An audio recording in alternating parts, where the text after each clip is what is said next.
Buying a new or new to you home is a really exciting time. There's so much to do and learn about your new space.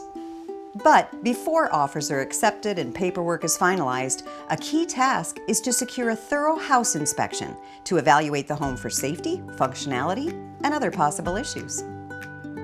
Brent Thumma with Gold Shield Inspections has over 20 years experience helping home buyers on their journey. Hey, good to see you, Brent. Thanks for having me. Okay, so how and where do you begin your home inspection? So when we first get to a property, we always do sort of a general walk around the property to get an overview of what we're dealing with and anything that pops out right off the bat.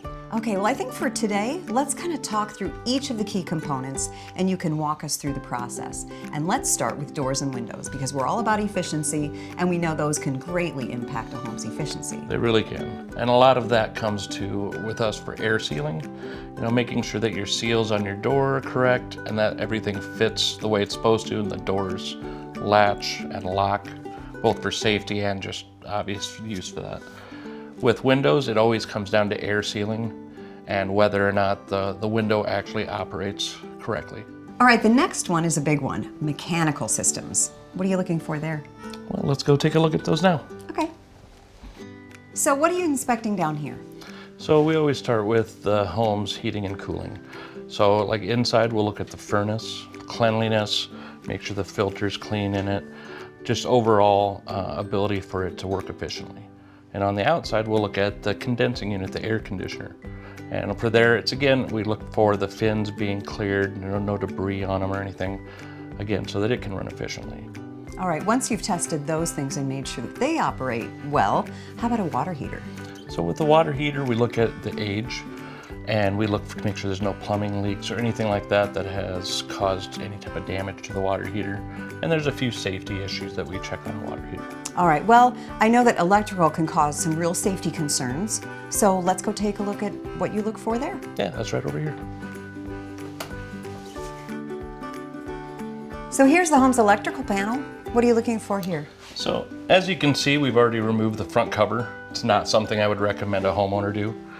But when we do that, we're checking for the breakers, making sure that they're appropriately sized for the appliances that they're used for. And we check for any type of burn marks or any type of buildup inside of the electrical panel that could either be a fire hazard or any type of hindrance to its normal operation. Now, when it comes to the next category, plumbing, I know that there could be some concerns there. What would you like to show us? Let's go take a look. As far as plumbing, what we like to look for is underneath the kitchen and bathroom areas where the most plumbing's ran in the home.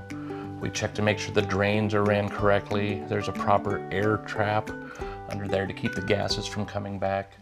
We also check those water lines to make sure there's no corrosion or active leaks on those. A lot of times those little leaks go without being seen until they've caused a significant issue for the homeowner. Do you ever run into piping that is out of date or troublesome? We do. We run into things like galvanized piping, which is something that hasn't been installed for a long time, but they have a tendency to corrode on the interior of them, and it sort of chokes off the water supply to the home. So that would be a red flag, and you would note that for the homeowner. Yeah, we like to note it, even if it isn't causing an issue right now, it is something that potentially will be an issue in the future. So Brent, what other things do you look at inside the home? Well, we look at the foundation in the basement, or if there's a crawl space. What we're looking for there mainly is the support of the home. Is there any damage to it? Is there any water coming in? Things that sometimes we're not able to visibly see. We actually look for staining and things that could indicate those issues. And as far as the attic, what do you inspect there? So we like to get into the attic and we look for insulation values. Like, is the home actually insulated well? Is there a potential for increasing that? And is there any moisture damage? Because obviously when the roof starts to fail, one of the biggest things we start to see is moisture coming into those attics. Well, if that covers everything on the interior of the home, let's go take a look at the exterior. All right, let's go. So what are the things you're looking for out here? So we look at the roof. We look for any damage to the roof covering.